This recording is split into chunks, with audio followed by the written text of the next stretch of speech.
Boa noite. Boa noite. Eu sou Arthur Henrique. E eu sou Micaela Naera. Começa agora o Teleciência segunda edição.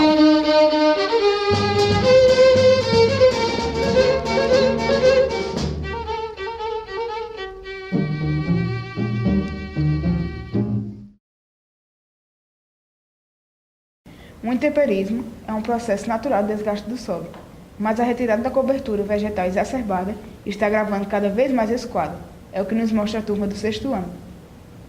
O desenvolvimento das cidades e o crescimento populacional estão agravando o desgaste do solo de maneira bem direta, principalmente com a retirada da vegetação para a construção de imóveis, sem que haja um estudo do impacto ambiental gerado por esta atividade. Anualmente, práticas agrícolas inadequadas degradam milhões de toneladas de solo em todo o mundo. O extrativismo, as queimadas, desmatamento e o uso de agentes químicos também deixam o solo impermeável, contribuindo para a infertilidade do mesmo. A desertificação é uma problemática muito próxima da nossa realidade, e estudos realizados no semiárido nordestino apontam o crescimento desse problema nos últimos anos, tanto quanto pelo desmatamento, tanto pelo êxodo rural, onde pessoas invadem terrenos de formas indevidas e depois abandonam. A fragilidade ambiental do semiárido torna esta área mais suscetível à desertificação, inspirando cuidados no uso e no manejo.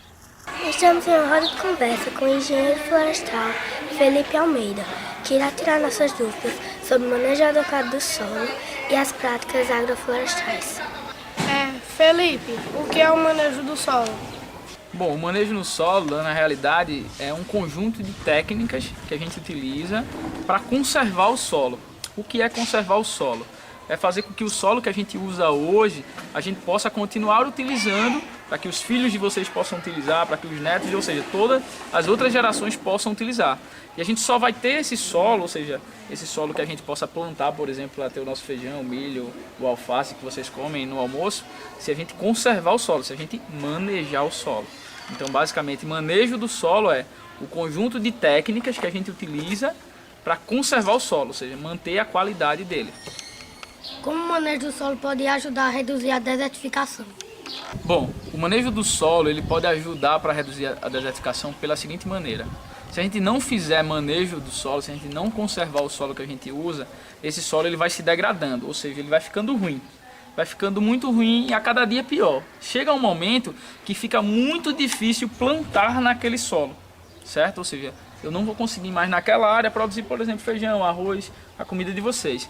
Então, como é que a gente faz? A gente tenta conservar o solo utilizando práticas sustentáveis, como por exemplo, plantio agroflorestal, como a colocação de matéria orgânica, ou seja, de cocô de vaca. O cocô da vaca é bom para o solo, ou seja, cobertura morta do solo, várias técnicas que a gente vai aprendendo para que a gente possa, conservando o solo, evitar a degradação, evitar a desertificação, fazendo com que a gente consiga produzir durante vários anos naquela área. De que forma os cidadãos podem contribuir para evitar a desertificação? Bom, a principal causa da desertificação hoje, principalmente na nossa região, que é a caatinga, né, a nossa vegetação a caatinga, é o desmatamento. Ou seja, é a retirada da vegetação existente para usos não adequados. Ou seja, vamos dizer que alguém desmatou a área, colocou fogo, por exemplo, e depois colocou muito gado em cima. Então essas práticas às vezes prejudicam a conservação do solo, fazem com que o solo não seja mais um solo bom para a produção, por exemplo. A gente não consiga plantar mais nesse solo. Então hoje, como é que a gente pode conservar ou evitar desmatamento na nossa região? Mantendo vegetação ou utilizando algumas técnicas. Se eu tenho que plantar, beleza, mas utilizando algumas técnicas como, por exemplo, o plantio agroflorestal, que é um plantio mais sustentável, um plantio que tem um acompanhamento técnico de um agrônomo, de um engenheiro florestal, de um biólogo, que possa te dizer realmente como você vai plantar, o que você vai utilizar naquele plantio, para que o solo não tenha muito impacto. Felipe, como o sistema agroflorestal pode ajudar a recuperar a fertilidade do solo? O sistema agroflorestal é, na realidade, um plantio um pouco diferente do que a gente está acostumado a ver. É uma produção onde a gente vai, em um único local, ter aquela produção que a gente chama de produção agrícola, feijão, milho, alface, tomate, ou seja, aquelas coisas que a gente come, mas que também na mesma área eu vou ter árvores frutíferas. Podem ser frutíferas ou não frutíferas, mas podem ser árvores como, por exemplo, manga, caju, ou seja, outras árvores que também a gente pode utilizar na alimentação ou não, mas que ajudam mais a conservar o solo. Por que isso? Porque a árvore, ela tem o sistema radicular muito profundo. Uma árvore, só para vocês terem ideia, tudo que a gente está vendo para cima da árvore, basicamente ela também tem para baixo no sistema radicular, nas raízes. E o que é que acontece?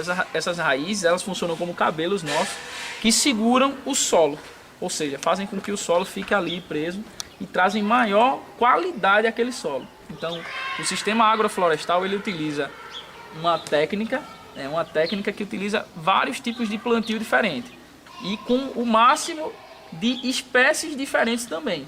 Vocês no almoço, vocês não gostam de comer só feijão, certo? Ninguém gosta de comer só feijão. A gente come o quê? Feijão, arroz, verdura, carne, né? Igualzinho é o solo. O solo, ele também não gosta de se alimentar com um único nutriente. Por exemplo, se eu planto só milho naquele solo, o milho, ele solta um nutriente, um alimento para o solo, certo? Mas vai ficar só aquele tipo de nutriente. Então eu vou ter deficiência do solo em outros nutrientes. O que é que a gente faz para melhorar isso? Planta muitas coisas diferentes. Planta milho, feijão, palmeira, banana, árvore, fruta. Esse mix de coisas do sistema agroflorestal faz com que o solo se alimente igual a gente na hora do almoço, como um pouquinho de cada coisa que ele precisa, trazendo uma qualidade melhor para o solo. Existe uma forma de adotar as medidas agroflorestais que ajudem a recuperar a vida do solo? Então, a melhor forma de adotar medidas agroflorestais para melhorar a qualidade de vida do solo ou para aumentar a conservação do solo é indicar exatamente o plantio múltiplo de muitas espécies. Ou seja, ou um plantio múltiplo, onde eu possa ter, na mesma área que eu estou produzindo, sei lá, feijão, colocar árvores também fazer o que a gente chama de rotação de culturas. Ou seja, se nesse ano eu planto milho, no ano que vem eu não vou plantar milho, eu posso plantar feijão. Naquele ano também, no outro ano eu vou plantar tomate, no outro ano eu posso colocar frutíferas na área. Ou seja, algumas dessas técnicas fazem com que a gente possa aplicar de forma simples a conservação do solo para diminuir todos esses problemas que a gente já viu, degradação, desertificação e tudo isso aí. A busca para obter soluções que reduzam este quadro depende do compromisso dos governantes e o interesse das novas gerações em proteger esse organismo vivo, que é o nosso solo. E será através da conscientização e a educação ambiental que surgirão alternativas para mitigar estes problemas. Devido ao aumento da população, a produção de resíduos é um agravante que tende a elevar-se caso não haja alternativas para sua redução. Vamos aprender com a turminha do 7º ano uma maneira sustentável de reaproveitar o lixo orgânico. A quantidade de lixo é um problema grave que atinge não só a humanidade, mas o meio ambiente. O lixo tem chamado a atenção das autoridades em todo o mundo, devido ser formado por uma grande variedade de resíduos comerciais, hospitalares, industriais, agrícolas, da construção civil e doméstica, como por exemplo resíduos orgânicos. Um depósito inadequado de lixo, como lixões e aterros, contamina o solo e polui o ambiente. Grande parte dos resíduos produzidos são orgânicos. Estima-se que 50% do lixo produzido no Brasil seja orgânico e poderia se reaproveitar no processo de compostagem. A compostagem é a atividade que permite reaproveitar os resíduos orgânicos ricos em nutrientes com alta taxa de fertilidade, aumentando a produção dos produtos orgânicos e a imunidade da planta devido à presença de humus e sem uso de agentes químicos. A construção de uma composteira tem custo baixo para o produtor e induz a separação do lixo seco e do lixo orgânico. Para essa atividade serão utilizadas casca de fruta, casca de ovo, legumes, grãos, sementes, borra de café e até mesmo serragem. Essa prática pode ser adotada em sua casa. Para ativar sua composteira, é necessário que você separe os materiais verdes, que liberam gás nitrogênio, os materiais castanhos, que liberam gás carbônico. Os materiais verdes são resto de legumes, cascas de ovos e cascas de frutas. Os materiais castanhos são terras, folhas e capim secos, borra de café e serragem. É importante lembrar que não deve ser colocado como material para sua compostagem alimentos temperados de origem animal, como carne e ossos, pois esse tipo de resíduo atrai insetos pelo mau cheiro da decomposição dos mesmos e prejudica sua compostagem caseira. Os agentes primordiais no processo de compostagem são as minhocas. Esses animais pertencentes ao Finonellidae ajudam a fertilizar o solo com o humus gerado por suas fezes, acelerando o processo de compostagem. É necessário ter recipientes com tampa para não ter influência de agentes externos. Nós definimos nosso sistema de compostagem em 3 etapas. Os 2 primeiros, onde serão adicionados o material verde, que o resultado do processo de compostagem do chorume passa para o terceiro recipiente. Veja agora, passo a passo, de como fazer sua composteira. Quando for começar a colocar o material no recipiente, deve sempre ter cuidado ao alternar as camadas, colocando uma camada de material verde e 3 de material castanho. Para melhor oxigenação, mexa o composto uma vez por semana, misturando as camadas. O nível de umidade estará bom se após apertar escorrer pequenas gotas de água entre os dedos sem pingar no chão. Faça o teste 3 vezes por semana. Se necessário, molhe os resíduos com o auxílio de um regador. É importante que deixe a água decantar o cloro 5 horas antes de usar. É normal o aumento da temperatura durante o processo. O composto demora de 2 a 3 meses para ficar pronto. Após um período, deixe o composto em temperatura ambiente, escura e com cheiro de terra, sem material verde. Após as etapas, deixe o composto descansar por 3 dias e só assim estará pronto para ser usado. O chorume serve de biofertilizante, aumentando a resistência da planta. A nova lei do Código Florestal Brasileiro diminuiu a proteção das florestas em torno das nascentes de 50 metros para 15 metros, deixando essas áreas mais susceptíveis a degradações e pondo em risco essas fontes de água natural. Mas espera aí, o Código Florestal não deveria criar medidas que protegessem nossas florestas, nossas nascentes, nossa biodiversidade, não é mesmo? Pensando nisso, a turma do 8º ano foi em busca de soluções que protegessem nossa mata ciliar. Mata ciliar é um tipo de cobertura vegetal nativa que fica às margens de rios, igarapés, lagos e açudes e nascentes. Essa vegetação confere proteção a esses cursos d'água, oferecendo equilíbrio ecológico e proteção para a água e o solo. Os impactos causados pela perda de mata ciliar é uma afronta à biodiversidade, pois sem essa vegetação, as margens dos rios sofrem maior efeito erosivo, levando ao assoreamento dos mesmos, causando transbordamento consequentemente e prejuízo ao solo, aos animais, enfim ao meio ambiente. É bem interessante conhecer a vegetação de sua região e investir no reflorestamento da mesma, pois essa atitude de custo muito baixo gera benefício ao longo prazo. As árvores podem absorver água que o solo não absorveu, devido por causa dos asfaltos. Pode também deixar o ambiente mais úmido e controlar a temperatura, além de gerar sombra para a gente. Sabemos que nossos reservatórios de água estão perdendo volumes, e uma das consequências é a retirada da mata ciliar. Pensando em ideias para solucionar os problemas, convidamos o senhor Damião Luceno do Rotary Pax para falar sobre um projeto que visa recuperar um dos rios mais importantes em nossas cidades. Bom dia, o que é o SOS Rios Piaras? Bom dia, na verdade nós idealizamos esse projeto em nível de Rotary com uma parceria com outras entidades aí, da Sudema, do IFPB, do UFCG, objetivando naturalmente mudar essa realidade que a gente tem vivido aqui no Rio dos Pinheiros, porque se você observar ele está totalmente poluído. Então chegamos à conclusão de que o projeto de esgotamento sanitário é fundamental para que tenhamos a retirada de todos esses detritos que são depositados diariamente. A reposição da mata ciliar é urgente e é premente.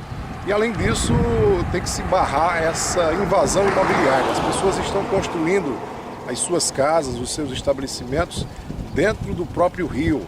Temos também pocilgas, criação de gado. Em muitos pontos a mata ciliar foi substituída por capim para servir de forrageira. E depois dessa grande mobilização que fizemos, estamos agora provocando os poderes, né? Conversamos já com o governo do estado.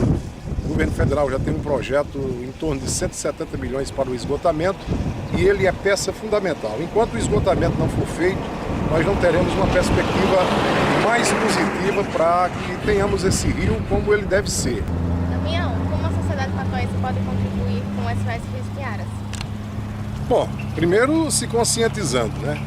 Há de se convir que com relação ao aspecto da poluição, nós ainda não estamos totalmente educados, né? Se você observar, por exemplo, ao longo do rio Espinharas, as pessoas usam até como depósito de lixo, como depósito de detritos. Se você observar em todo o seu curso, como nós percorremos, vai ver que existem até estabelecimentos como posto de combustível que despeja o óleo dentro do próprio leito do rio. Por outro lado, você há de convir também que uma das principais participações da sociedade, de cada cidadão, é exatamente como figura de conscientização, ou seja, pressionando as autoridades, exigindo uma solução. Então, se a gente começar a fazer o serviço a partir de casa, certamente nós vamos ter também uma contribuição significativa nesse processo. O senhor acha que há um descanso por parte do poder público com relação ao cuidado de nossos afluentes, em especial o Rio Espinharas? Há um total descaso, né? Não é apenas um descaso, são todos os descasos que você possa imaginar. Infelizmente, a sociedade civil organizada hoje, ela faz muito mais o papel de administradora do que propriamente de reivindicadora, né? Eu diria que não apenas em Patos, mas se você percorrer o Brasil afora, vai encontrar a mesma realidade, fruto exatamente da omissão. Só para você ter uma ideia, esse projeto de esgotamento sanitário, que seria crucial para a revitalização do Rio Espinharas, ele já estava aprovado e já deveria estar executado desde 2012. E até o presente momento sequer um centavo foi liberado. E a gente tem uma cidade que tem 7% de cobertura de esgoto, ou seja, a gente tem 93% descoberto. Além de que, daqui para frente, a situação tende-se inclusive a piorar. Então eu diria que, basicamente, o momento é de uma reflexão, mas acima de tudo de uma conclusão. Agradecemos e parabenizamos essa grandiosa iniciativa, que sirva de exemplo para os órgãos ambientais públicos. Seguiremos agora com a programação do nosso telejornal, com o compromisso de fazer a nossa parte para o bem-estar do meio ambiente, sempre cobrando mesmo dos nossos governantes. Eu sou Kaliane Moraes, direto do Teleciências. Com o aumento da população no ramo imobiliário, muitos resíduos desses imóveis ficam acumulados em nossa cidade, jogados em terrenos baldios, mas onde depositar sobre a construção civil. Os repórteres da turma do 9º ano foram às ruas da nossa cidade para nos dar essa resposta. Toda edificação, seja ela nova ou reformada, gera resíduo que irá prejudicar o meio ambiente. Além de consumir recursos naturais, esse setor é responsável por 40% de todo o resíduo no mundo, pois muitos deles não são renováveis. Alguns especialistas acreditam que a indústria de construção civil é a atividade humana que causa maior impacto ambiental, pois suas alterações no ambiente vão desde sua etapa de produção, manutenção, até o seu uso. A construção civil consome 40% da energia gerada no mundo. Alguns materiais produzidos por ela emitem gases que agravam o aquecimento global, contribuem para a chuva ácida e para a poluição de ar. Além disso, a aglomerado de resíduos sólidos causa transtorno na população, pois compromete o trânsito de veículos, pedestres e a paisagem urbana. A maioria das cidades não tem destino certo para esses dejetos que acabam sendo aglomerados às margens do curso d'água, causando enchentes, contaminando águas superficiais e obstruindo canais de drenagem, tornando-se um problema ambiental e social. Pensando em amenizar os impactos causados pela construção civil e visando não impedir o desenvolvimento, é que estão apostando na construção sustentável. Este ramo prioriza a restauração e manutenção da harmonia entre ambientes naturais e ambientes em construção.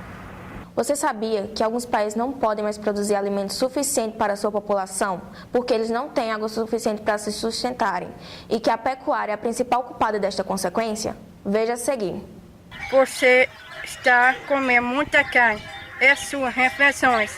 Você sabia está contribuindo para o aumento dos problemas ambientais. Não estão prestando muita atenção. Essa é potássio. A pecuária é o principal fator do desmatamento dos biomas. O Brasil é o maior criador bovino do mundo. A criação bovina e o manejo de pastagens causam grandes impactos no meio ambiente. Um relatório publicado pela ONU no ano de 2006, por exemplo, aponta que a pecuária é uma das maiores contribuintes para os problemas ambientais, incluindo mudanças climáticas, poluição do ar, esgotamento da água, degradação do solo e perda da biodiversidade, além de contribuir para a fome no mundo. Os principais efeitos negativos da pecuária em relação à água são a sua contaminação com dejetos dos animais, a vacina usada nos mesmos pesticidas usados no cultivo de rações, o assoreamento causado pelas pastagens degradadas.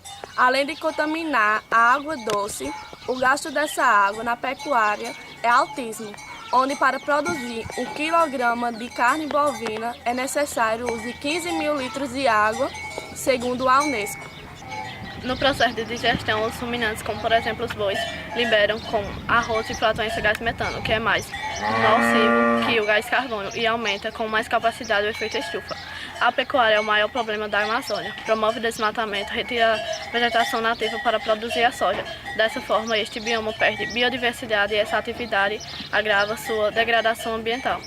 Sabemos que são necessárias toneladas de água para produzir 1 tonelada de soja. A soja exportada no Brasil, grande parte é para alimentação animal. Deveriam haver leis que dessem prioridade para que o Brasil alimentasse sua população.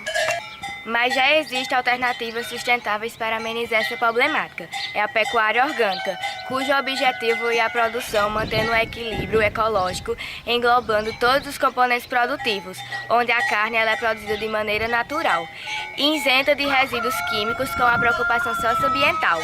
Essa carne é mais saudável e sua produção não gera danos ao meio ambiente. Se pararmos para analisar, veremos que é possível que haja desenvolvimento sem causar tantos danos ao meio ambiente.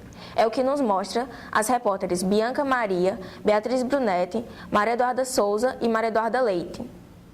Oi, Micaela e Arthur. Hoje estamos aqui para explanar um pouco sobre o desenvolvimento sustentável, que é aquele capaz de suprir as necessidades da geração atual, sem comprometer a capacidade de atender às necessidades das gerações futuras, ou seja, é o desenvolvimento que não esgota os recursos naturais. O desenvolvimento sustentável depende do planejamento e reconhecimento que os recursos naturais são finitos. Pensando nisso, algumas empresas estão recebendo o título de empresa ecologicamente correta, por desenvolver suas ações e produções que diminuam já a degradação do meio ambiente. Hoje vamos conhecer uma empresa aqui da cidade de Patos que é ecologicamente correta e saber o quanto a empresa ganhou por adotar medidas sustentáveis. Estou aqui com o empresário Giovanni Araújo da empresa Vice-Versa e ele vai nos falar um pouco das ações sustentáveis adotadas nesse empreendimento. Qual o projeto sustentável da empresa? Eu primeiro queria agradecer à escola e a vocês por terem nos escolhido para participar de um projeto edificante, principalmente o tema que é muito importante, que é a sustentabilidade. Eu tenho até cuidado em falar em sustentabilidade, que é uma palavra tão ampla, até letras ela tem demais, né? E essa palavra enorme também é um pouco da dimensão da grandeza que é a sustentabilidade. Sustentabilidade não só é a gente plantar árvore, não só é cuidar da contribuição da instituição de caridade, não é colocar uma embalagem reciclada na empresa, ela vem muito além. A interação que eu plantei na empresa foi a questão financeira. Em seguida teve trocas de equipamentos que eram mecânicos, motores mecânicos que gastavam mais energia, foram trocados por motores eletrônicos, elétricos. Processo de impressão que usava água, hoje não usa mais.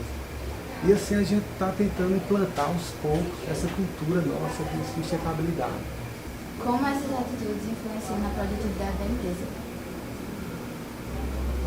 A questão da sustentabilidade, ela já cheira a economia, a você economizar recursos naturais, energéticos. Então eu diria que você ter uma cultura sustentável é você querer trabalhar usando a menor quantidade de energia possível. O que você consegue diminuir a questão de energia, tanto a física como a elétrica, a mecânica, qualquer tipo de energia, desprendimento, isso você consegue diminuir no custo. Então, é possível ter um lucro e contribuir para o meio ambiente? Com toda certeza. Você consumir, nós temos um paradoxo no país hoje, que é produtos ecologicamente corretos são mais caros do que produtos normais. Isso porque ainda o consumo é menor. Com o passar do tempo isso vai se nivelar, que as pessoas vão começar a perceber que não dá para consumir tudo hoje e não deixar nada para depois.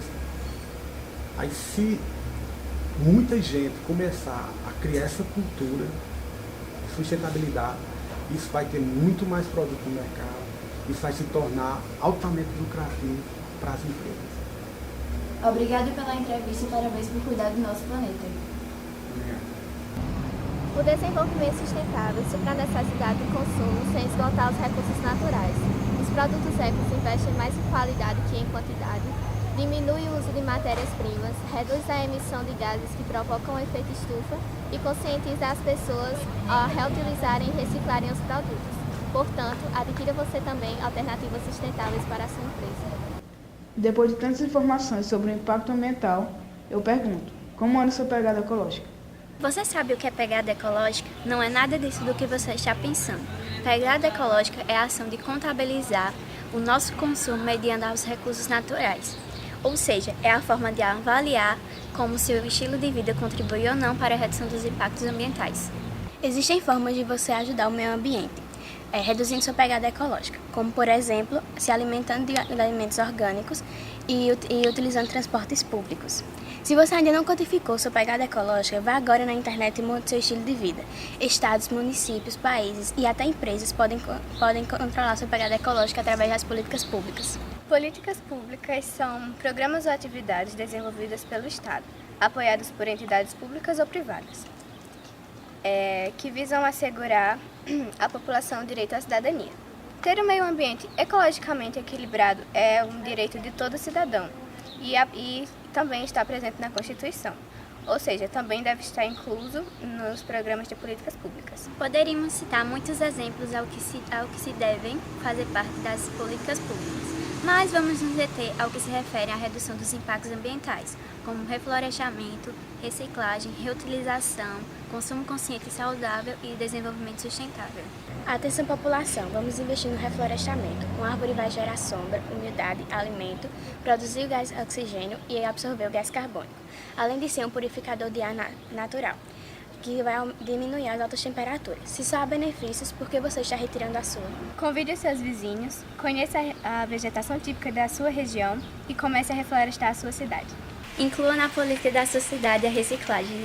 Lixões e aterros sanitários só contribuem para a poluição do ar, do solo e dos lençóis freáticos. O correto mesmo é investir em cooperativas. Desta forma, gera fonte de renda para catadores e conscientiza a população a separar seu lixo, que será reaproveitado e reutilizado. O lixo reciclado reduz os resíduos sólidos do ambiente, poupando muito mais a natureza e poluindo muito menos. Procure usar produtos que não degradem o meio ambiente.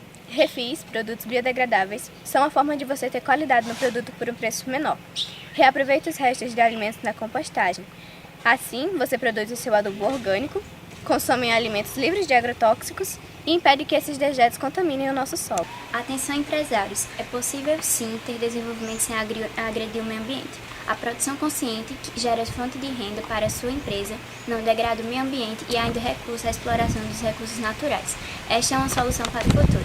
É um investimento que vale a pena. É possível também investir na construção civil, utilizando materiais reciclados, como os tijolos e o cimento. E, ao fim da obra, você dá destino a esse material, levando para depósitos especializados. Não é legal? O que você come também pode estar contribuindo para a degradação do planeta. Opte por alimentos orgânicos e reduza o consumo da carne. Assim você diminui a fome no planeta, poupa os recursos hídricos, o solo e o maltrato aos animais. Mas se você ainda tiver dúvida quanto a essas ações, pense no seguinte: quando a última árvore tiver caído, quando o último peixe for pescado e quando o último rio tiver secado, vocês vão entender que o dinheiro não se come. Quanto aprendizado tivemos por aqui, mas ainda não acabou. Fique de olho que o fórum do Centro Educacional Rosa Mística ainda está começando. Boa noite. Faça sua parte. O planeta agradece. Boa noite.